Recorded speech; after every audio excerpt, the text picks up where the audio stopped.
I have a little after 1:04, so we're going to go ahead and get started because that's just who I am. I'm Ann Fredericks. I run the Small Business Development Center at Western Illinois University Quad City campus. Just a couple things before I introduce our keynote speaker. We're going to go ahead and put all questions in the chat box. So if you don't know where that is, if you kind of move your cursor down to the bottom of your screen, you'll see a chat box. If you click on that, you can go ahead and enter your question in there.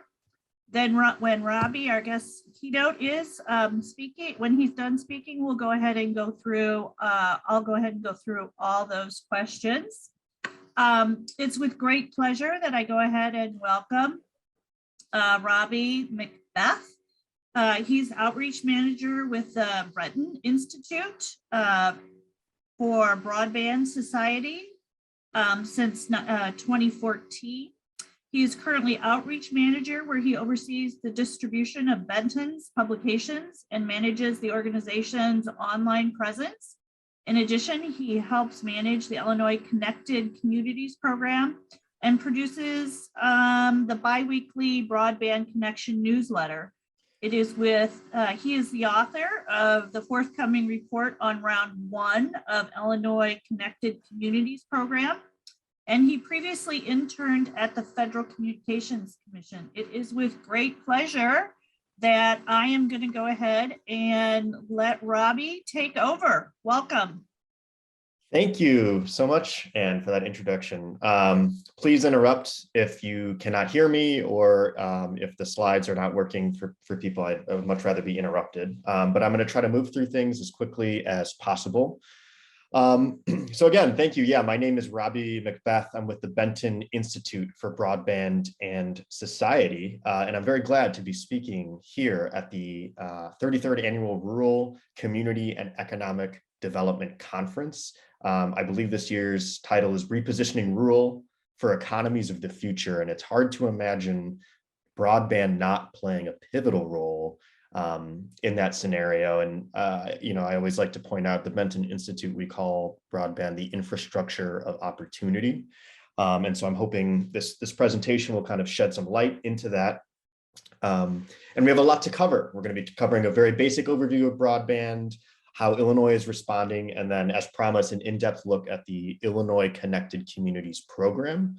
And then finishing out with a little bit of resources and how-tos that you can bring to your own community, as well as a little bit of an understanding, I think, about the program.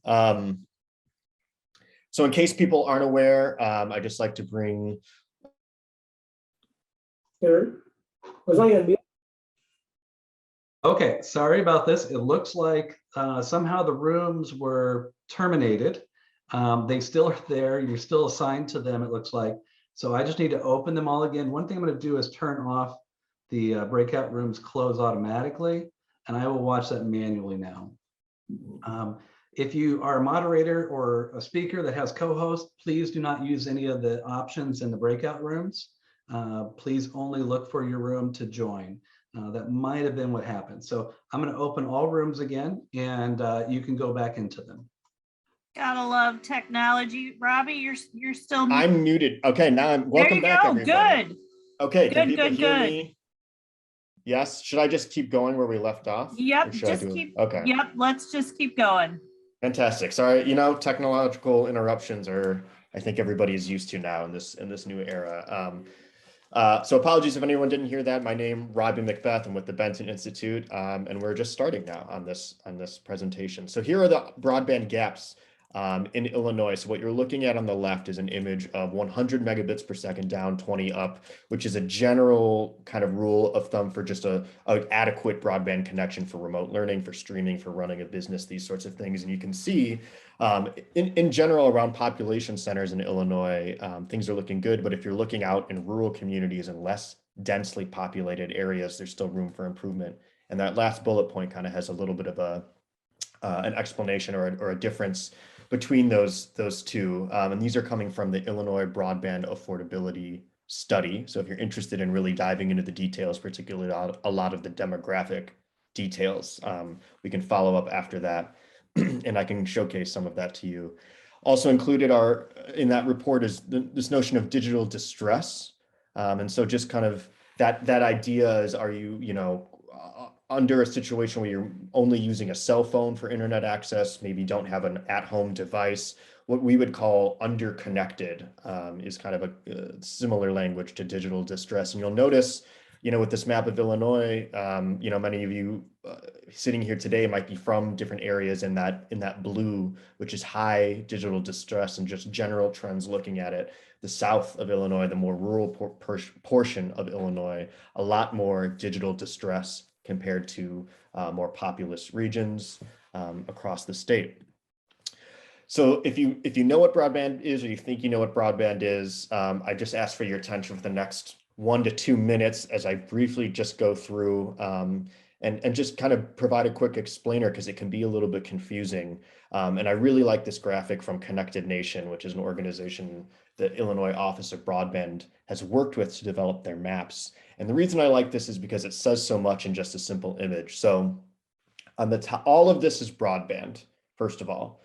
And broadband, really the defining characteristic of it is that it's an always-on connection. For people that were early adopters to the internet, where you remember having a modem and that really obnoxious sound, and if you were on and somebody, you couldn't use the telephone, that would not be broadband. Whereas nowadays, if you're connected to the internet, generally speaking, you have broadband, but it varies a lot in terms of different technological characteristics, speed, latency, bandwidth, all these sorts of things, but it's all broadband. But it just all means that it comes in a lot of different shapes and sizes. And so on the top of this screen, we have wireless, so mobile broadband, your wireless cell phone, fixed wireless, which is popular in rural communities, which is, often relaying a signal and providing home access just without actual wires to the premises. And then satellite, which is becoming a lot more popular with OneWeb. And then on the bottom, you have your wired, typically to the home connection. So cable or coax is what often a lot of people in more populated regions have. So, it might be Comcast or even AT&T, depending on certain things. And you get your internet, that goes into a modem, ultimately coax cable. And then in the middle, you have fiber, which I think is really the future. It's what we advocate here at the Benton Institute as kind of, we don't like saying future-proof, just because that can be complicated, but it really does mark the future in terms of handling heavier capacity loads. You can have fiber to the premises, as you can have fiber to the home. And that really is the future, but the economics are difficult when you're talking about rural populations, just in terms of low population density to have it expand there. So that's really kind of the key figure, I think, is trying to figure out fiber in relationship to fixed wireless or cable for a lot of communities. And then DSL is what was going over the old phone copper lines. Still popular, particularly in rural regions, just because of the history and the legacy of telecommunications in this company. You can still use that copper wire to ultimately send signals across it. But the idea is, as communities and rural communities look to upgrade their broadband infrastructure, you have these different options available at various costs and different speeds and that sort of thing. But so I just wanted to cover that because you're gonna hear that term a lot, and I just want to make sure everyone's on the same page. We are now in an unprecedented broadband moment. That's one of the big takeaways that I wanted to communicate at this conference for people listening out there, is that since the start of the COVID-19 pandemic in March 2020, we've seen major federal legislation putting billions of dollars towards various infrastructure things, and specifically broadband. And so the point of this slide is not to have you copy down individual numbers, but really just communicate that there is an enormous amount of federal broadband dollars available to communities out there. And so now is the time, and it has been the time, and it will continue to be the time in the next months and years ahead, to be planning and setting up your communities to position yourselves to take advantage of this federal funding that's available. A lot of this federal funding ultimately flows through state broadband offices. Illinois is lucky enough to have a very effective state broadband office, which not every state has. And so getting a sense of what the Illinois Office of Broadband is doing can really go a long way to helping your local community take advantage of these funds and really prepare yourself for the future.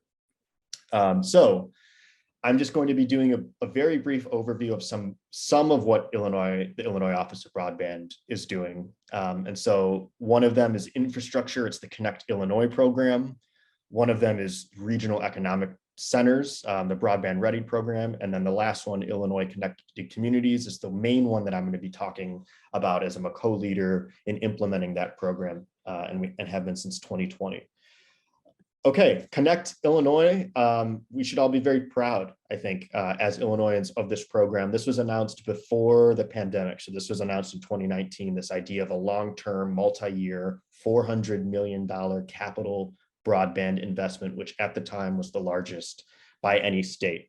So Illinois has certainly prioritized increasing broadband connections across the state.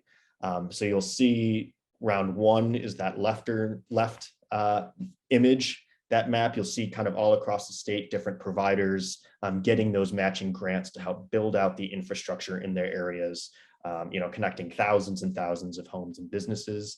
And then the one on the right was the second round, same thing. A lot of it is fiber expansion and reaching into rural communities in particular. That image on the left, you'll see Governor Pritzker and the Illinois Office of Broadband Director Matt Schmidt doing one of the rollouts with the big fiber access or fiber tube construction there. And then just a quick announcement on it, which is there's rolling applications for round three.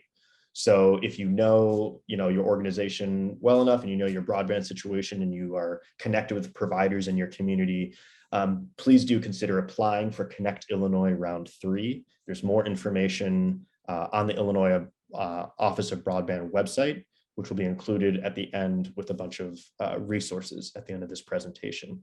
And again, just as a general reminder, if you have questions, I think they're all going through the chat, and then Anne will help answer them at the end. We'll do a little Q&A. So if things pop up, just please remember to put them in the chat, and then we can help answer them and drive the discussion.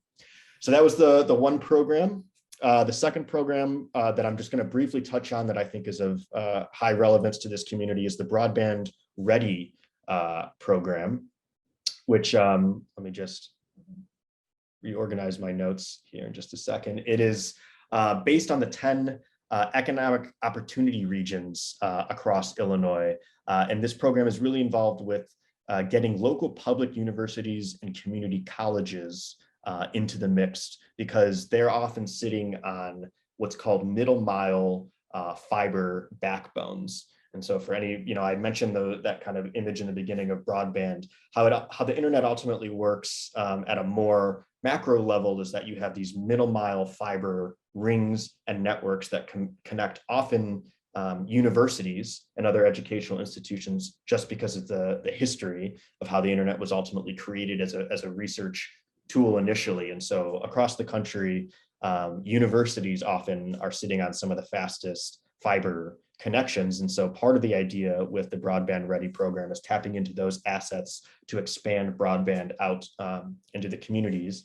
And I think I saw one of our really excellent Illini science policy fellows on the call, and she does a lot of work with Broadband Ready. So if there's questions that you have about that, she might be able to help me with the Q&A afterwards. But I'll be referencing this program as I dive deeper into Illinois Connected Communities, because these programs often work in tandem with local communities ultimately becoming valuable steering committee members at the regional level. Okay, which brings me to one of the main talking points about this presentation, which is a really great program. I'm going to say that obviously because I help run it. But I really do, just given the success stories of it, really have a lot of positive things to say about it. And that is the Illinois Connected Communities program. The idea for this program also started before the pandemic. It was a collaboration between the Illinois Office of Broadband and the Benton Institute for Broadband and Society and local philanthropy. And I think I've glossed over the Benton Institute at the beginning of this presentation because I was a little bit nervous, so I just want to, kind of briefly describe the organization that I work for. The Benton Institute, we are based in Illinois. We used to be in Evanston. We're now in Wilmette, though I work remotely out of the city of Chicago.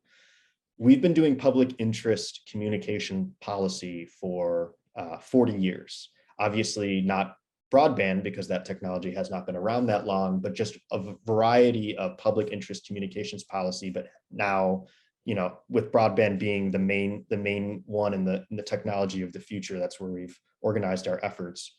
And so we primarily focus on, at least in our history, what's going on at the federal level. So that often means tracking what's going on at the Federal Communications Commission, tracking what's going on at Congress, writing reports, and helping people across the country and different organizations understand the importance. In around 2016, 2017, we shifted some of our attention towards the state of Illinois. We've been here for a long time, and we thought, there could be a good match here. So we added a lot of state work ultimately to what we're doing. And then the pandemic hit and everything kind of shifted, and so much of our work was done for us because we had been advocating about the relevancy of broadband, the importance of broadband for remote learning, for telework, for telehealth, all these sorts of things. And instantly with the pandemic, that was no longer a necessary conversation. Everyone understood the value of broadband, and in particularly, in relation to this conference, the economic value, particularly for rural communities that broadband holds.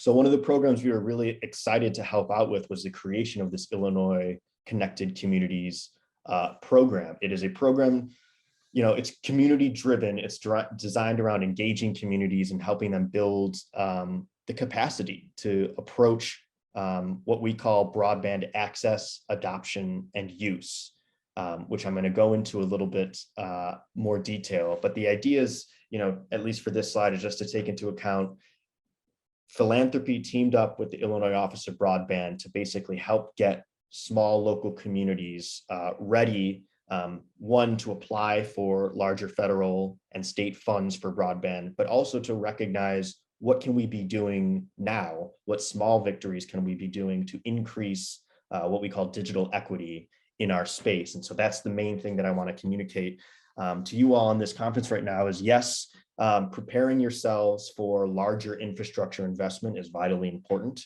and will be a huge driver of rural economies in the future, but that it's larger than just infrastructure. It's also how people are able to use these technologies, how it's distributed across your community so that you have a variety of uses and system-wide uses that people can incorporate. So round one, we had a variety of different communities. We had public housing organizations, we had county governments, a lot of school districts, local governments, and economic development groups. And I'll touch on some of those success stories later, but I just want to, use that to paint a picture of what round one was like. And we are currently in round two with a similar distribution of groups, some school districts, some economic development focused organizations, as we kind of help drive them through the curriculum.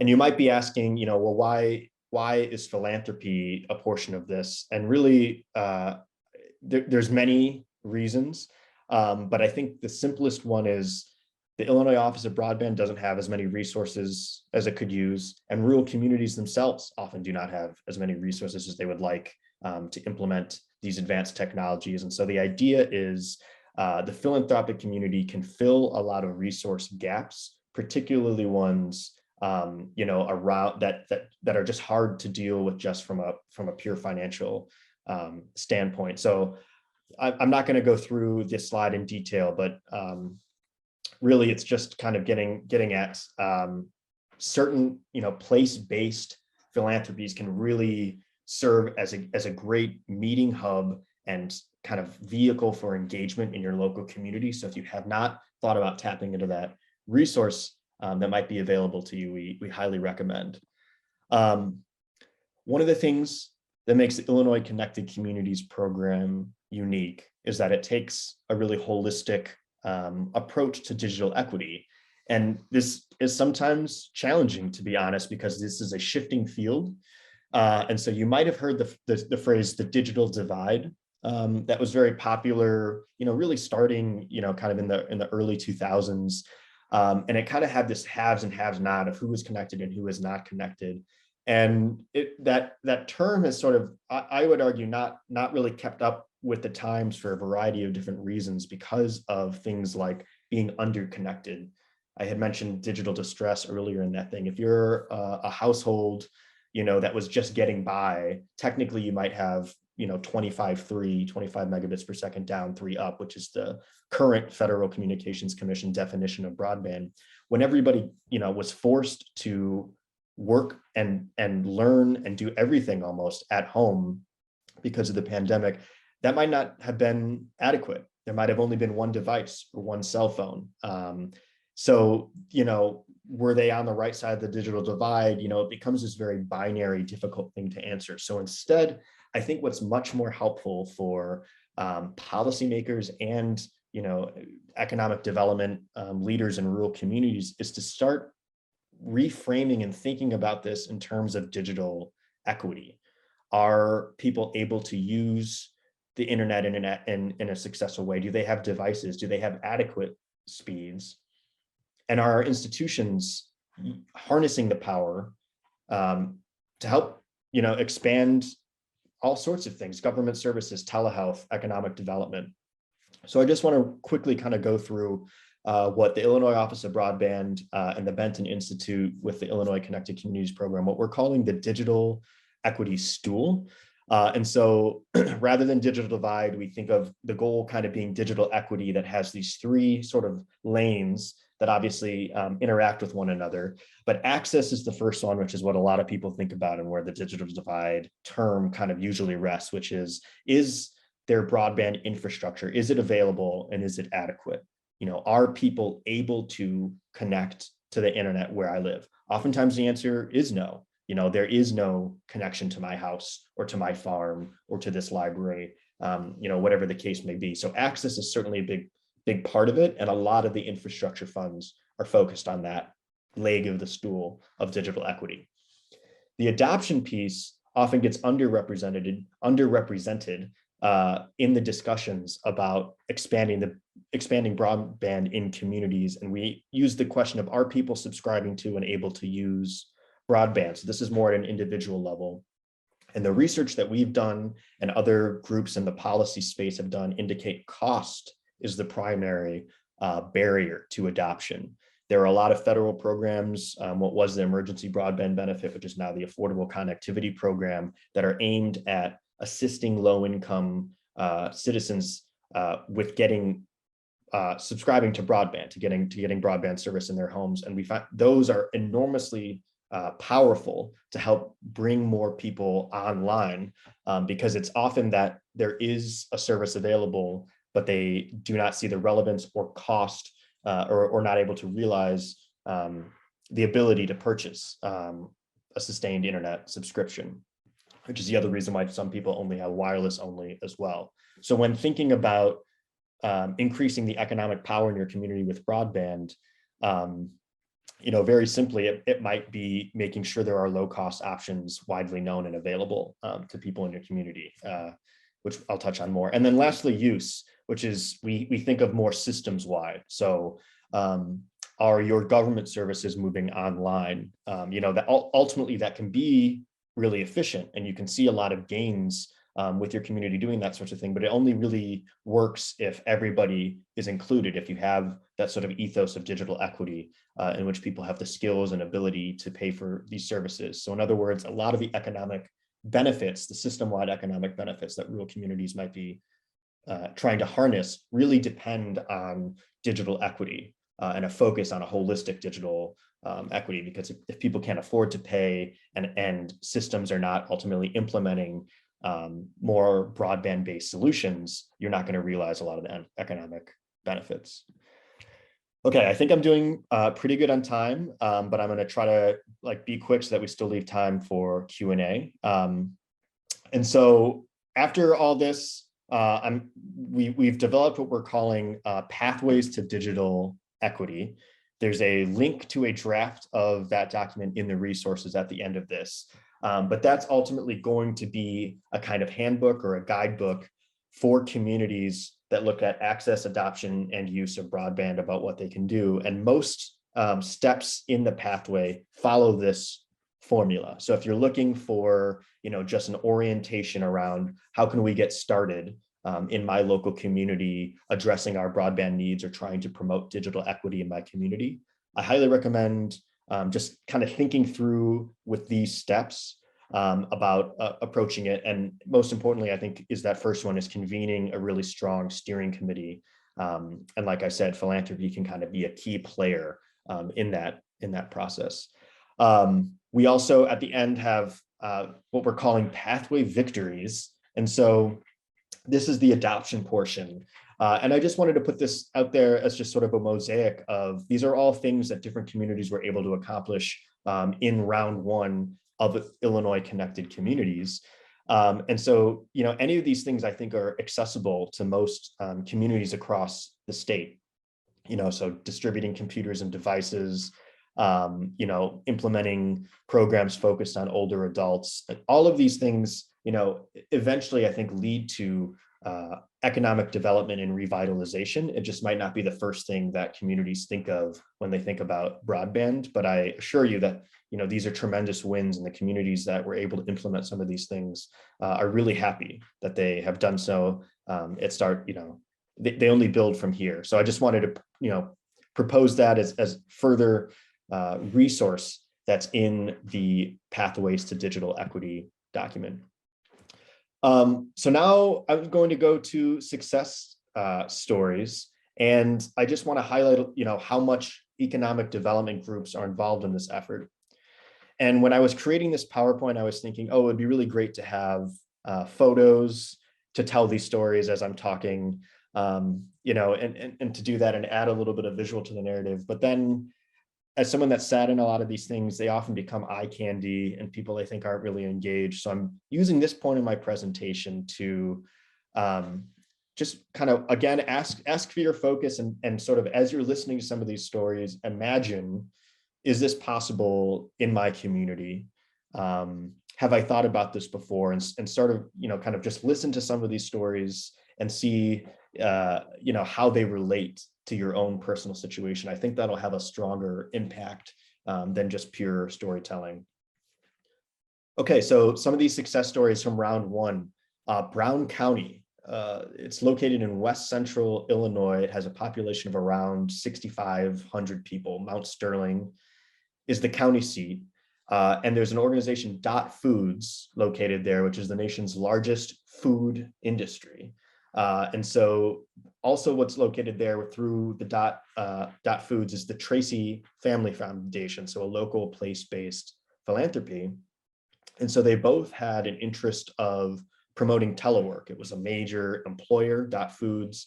And so it was kind of like, how can we help with telework? And so they were thinking about these issues, just prior to the pandemic. And so when COVID-19 hit, and these different food factories and employment opportunities went online, they found that 40% of the workforce did not have necessary internet connections at home.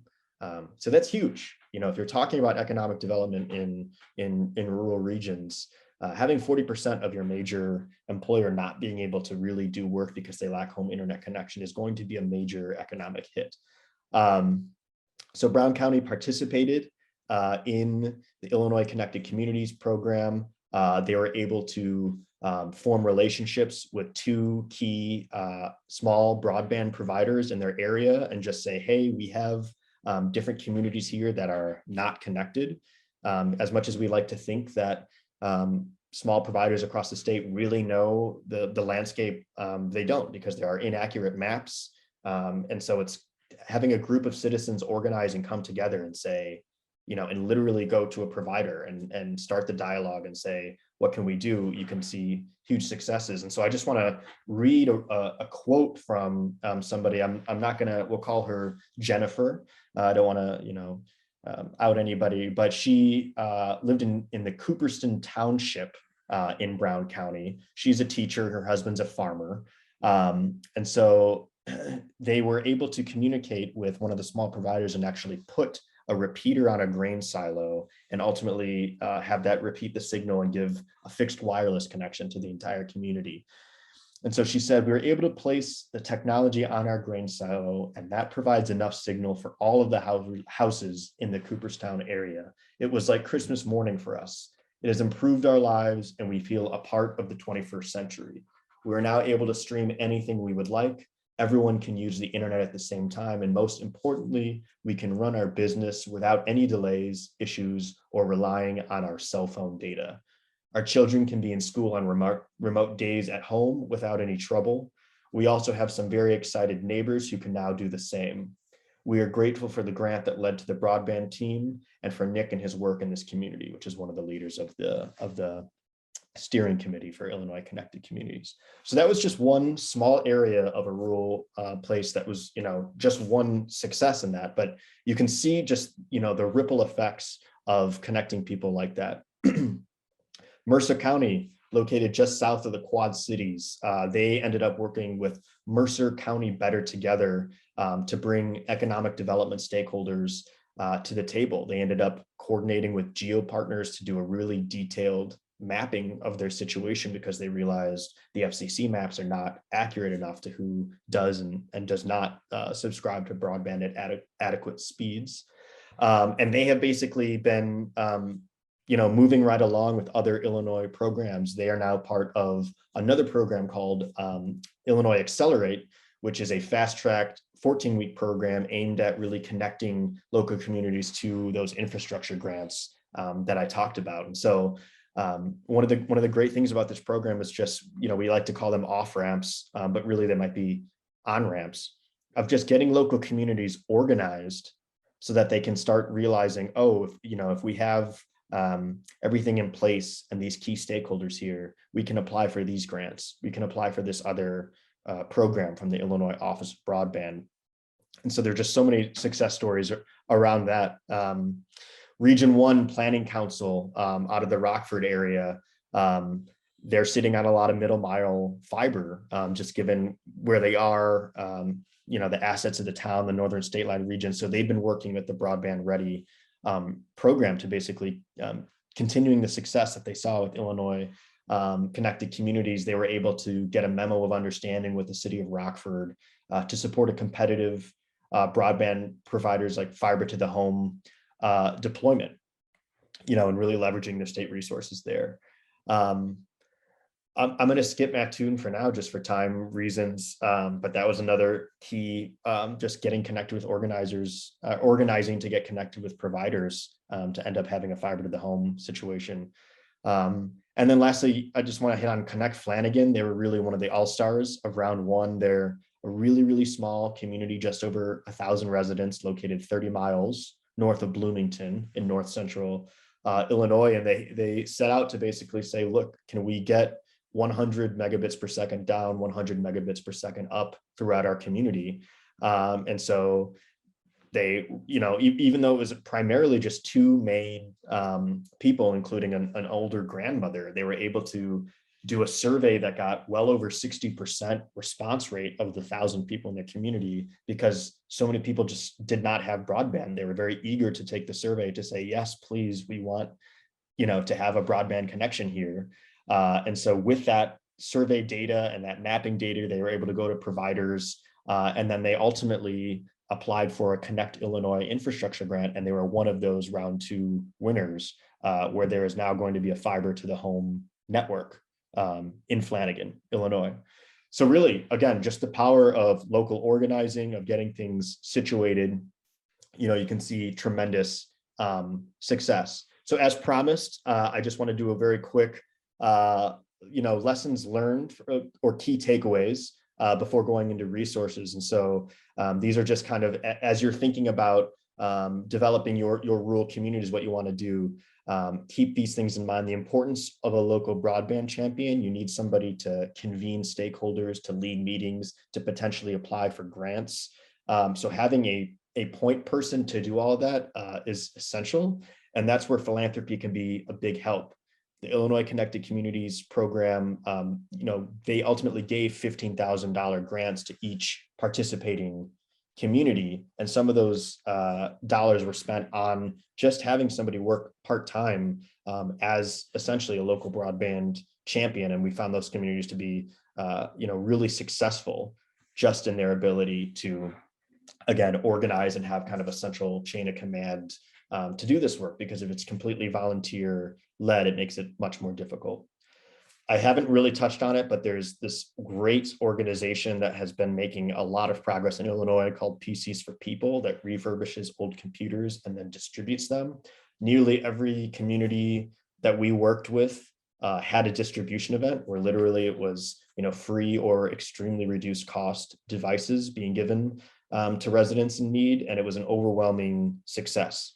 We talk about that digital equity portion. People are now able to, use these computers for a variety of different things that are absolutely essential in the 21st century. I've talked about partnering with Philanthropy, but I just, I really want to hit that home as one of the main things. And then lastly, our pathways to digital equity, and just kind of really understanding there are access, adoption, and use techniques and methods and goals that we can do, aside from just trying to get fiber into everybody's home. There are, digital navigator programs, partnering with libraries, senior services. There's just so much available. It's really just a question of what is our capacity and what is our need right now. Last two things before I conclude. I mentioned from the Benton Institute, one of the main things we do is a daily communications policy newsletter at the federal level. In the top right, there's a red subscribe button. It's free. It's highly praised. It's quite astounding that we're able to put it out every morning. So if you're really interested in what the Federal Communications Commission is doing and just all news related to broadband, I highly recommend going over to benton.org and clicking that subscribe button. And we also do publications and reports. So I put 3 here that might be highly relevant to rural Illinois communities. The future of American farming, things like precision agriculture and getting fiber to farms is huge. So if you have a strong agriculture community, you might want to check that out. Putting state broadband funds to work is the second one there, obviously relevant to what's going on. And then the last one is more about learning about digital equity ecosystems, and just kind of how you can use different school districts and different community anchor institutions to ensure that digital inclusion is a priority, among other things, but there's many more. So I highly recommend that. And lastly, I just want to quickly run through this resources slide, because my understanding is that these slides will go out as a packet to people on this call.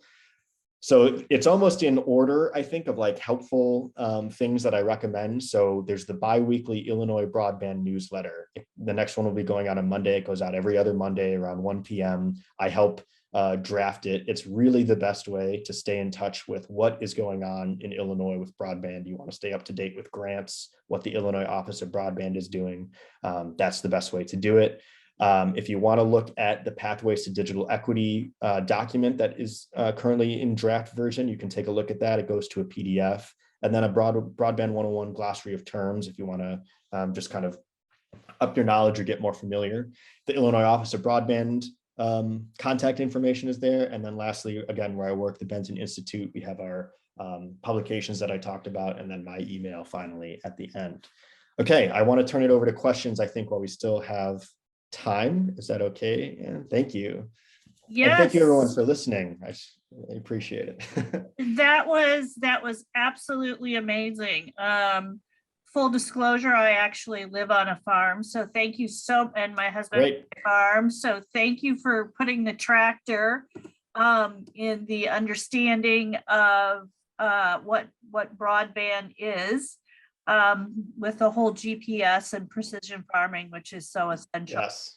I do think you have some merch availability out there. I love the digital distress. I see that on t-shirts. I see that merch. That's an option. We do have some, I want to make sure before I go into the questions, I want to make sure that everybody is either screenshotted this resources slide and or taken a picture of it with their phone so that they can hop on some of these things before we actually get the slide decks out to you. You can go ahead and subscribe later on today if you've got, go ahead and get some of these resources. We do have some questions. Great. Great. First one, I'm with NIU and have been working with the Office of Broadband, including Adrian, in this room on some of the Broadband Ready grants and federal grant efforts in Northeastern and Northern Illinois. Two questions. One, aside from bringing grant capacity and existing outreach networks, what do you see as the most pressing knowledge gaps around adopting the access and utilization? And then I'll get the second part of that. Okay. I'm not sure if I understand the question entirely, so I'm going to answer it as best as I can. And if there needs further clarification, I heard kind of like, aside from the grant capacity things, what are the knowledge gaps around access and use? And so what immediately comes to mind for me, I think, is just the knowledge gaps is almost at the institutional level. So your city administrator, which is why I'm excited to be at this conference, the city administrators and other people that are making any type of infrastructure decisions in your community. You know, they obviously have some type of understanding of broadband from an infrastructure thing, but not necessarily a digital equity space. So I think meeting with those, what I would call obviously key stakeholders, in this case, city administrators and any economic development teams, on really centering broadband and digital equity as a whole is kind of where there is a knowledge gap right now. Yeah. Okay. Part two of that is, what's the best scale for making sense of the variation in digital equity, county, municipality, neighborhood, census tract?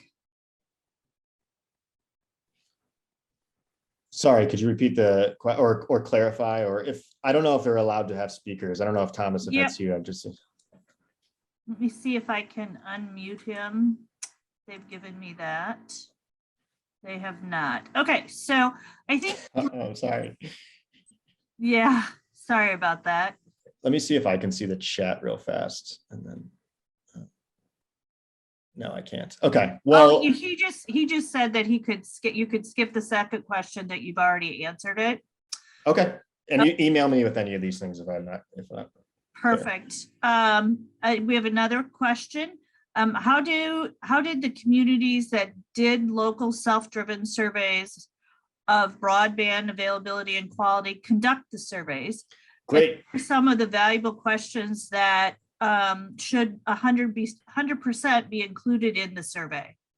Great question. So we kind of revised our program, and something I didn't touch on was one of the tremendous partners to make the Illinois Connected Communities program successful was Illinois Extension, which is a U of I, campus outreach program. They help run our webinars and kind of keep things organized. And so we've been tapping into that resource to actually do a broadband survey. It was a little bit ad hoc for the first round, because it was kind of, we wanted to learn as we go, see what was unique to each communities. In round two, like I said, our Illini Science Policy Fellows have done really, really amazing work to get a survey out that asks a lot of questions appropriately.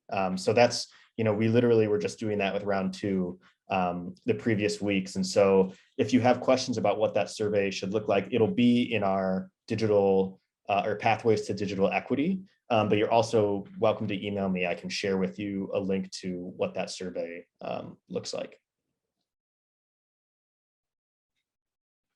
Yeah, because it can be difficult too, because especially, we started the program in May 2020, I think. So right as the pandemic was really, the effects of it were really kind of becoming long-term and known. And you can't just email a survey like that, to people that are not connected. You have to do paper, you have to meet people where they are, et cetera. So it really does take kind of a thoughtful strategy to get good returns on it. So we, in our small community, we actually sent it out. We sent the survey out with a water bill. Yes. So I meant, to your point, if you're working on something that you don't have, you can't send that email. So Yep. actually sent it out with the water bill. So I believe that's what Flanagan did, which led to their success rate, because it was also a trusted entity for people kind of receiving that survey. yeah. I have a few, let's see here. How do you keep the momentum going? You know, we've all been home, our kids have all been home. We've all had this initial shock and awe of, oh my God, we don't have what it's actually needing. It's gone beyond being able to do this funny streaming service that my college kid wants to have so that he can watch binge the latest show, to actually being able to take your college course. When everybody goes back to school and everybody goes back to work in the traditional brick and mortar, how do we keep the momentum going? Great question. Yeah. So I think there's so many different ways that I could answer that, but the short answer, I think, is that, you know, what really drives me to this type of work, of working on digital equity things, is just this idea of the ability for people to express themselves, to be heard, to access information, just really, in some sense, fundamental human behaviors that are just inaccessible. So to me, it's almost a civil rights, a human rights aspect to the work that you know, does not get tiring in that sense, at least from the mission. But as far as keeping the momentum going, maybe not from such a deep level, but just rather kind of the digital divide lens, is just, you know, knowing that it's ultimately about connecting people. I think we talk about that in one of our Broadband for America reports, which is the value of the network, you know, just kind of increases with more people getting involved. And it's the same thing with that quote on the philanthropy page, which is any philanthropic organization, you know, it's not about the internet itself. It's that's central to kind of everything that philanthropy cares about in some sense. So it's really, I think, just maybe connecting, like not thinking of the internet as just infrastructure or just a material thing, but really kind of this modern way that businesses and people and other organizations are able to communicate and connect with one another. I hope that. Yeah, that's a great answer. I consider it, and I like when we presented to some of our community members who were, I won't call them older, I'll call them more mature. So with a rural aging population on a fixed income, I equated it to them as getting rid of the party line and getting your own phone way back. And it's not an extra, it's a necessity. It is part of our infrastructure. We've got lights, we've got water, and we've got broadband. It's just the way it works. Yep. Yeah. I do have another question here. What minimal level of technical understanding of broadband would you say smaller communities need to have a meaningful implementation strategy?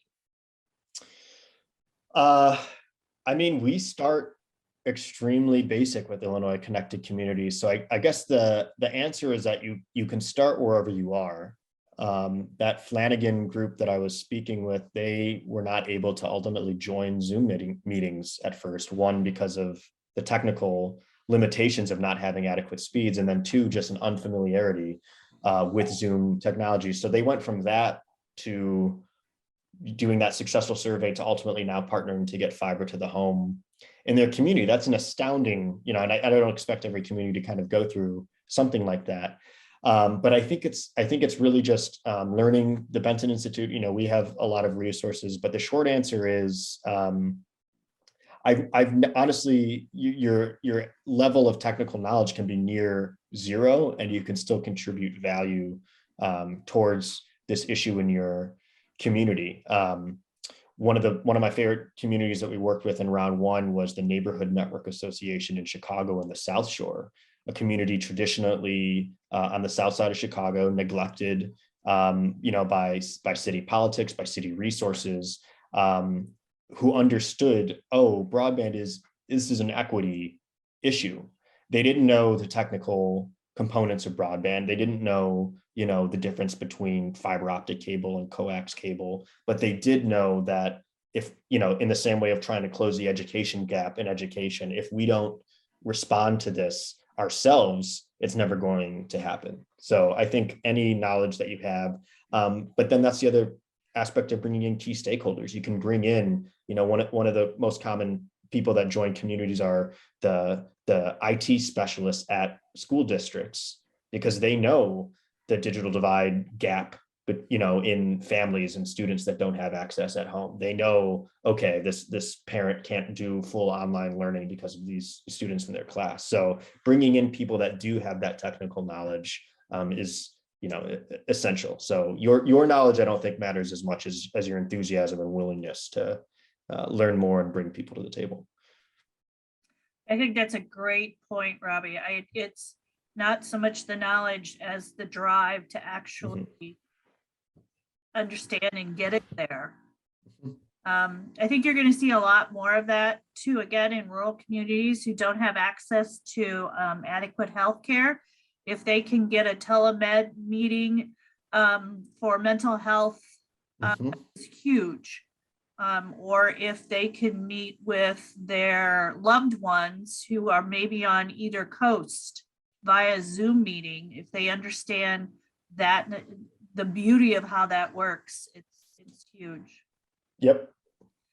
Okay, I'm going to ask anybody have any other further questions for Robbie?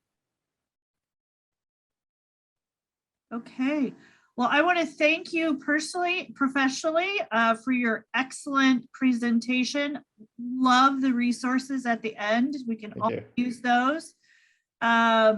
And then if you'll notice at the bottom, right down here, he has including his email address if anybody wants to reach out to him for whatever further information or presentation. Thank you so much, Robbie. I'm going to give you 4 minutes back in your day. That's good. I like it. Thanks so much.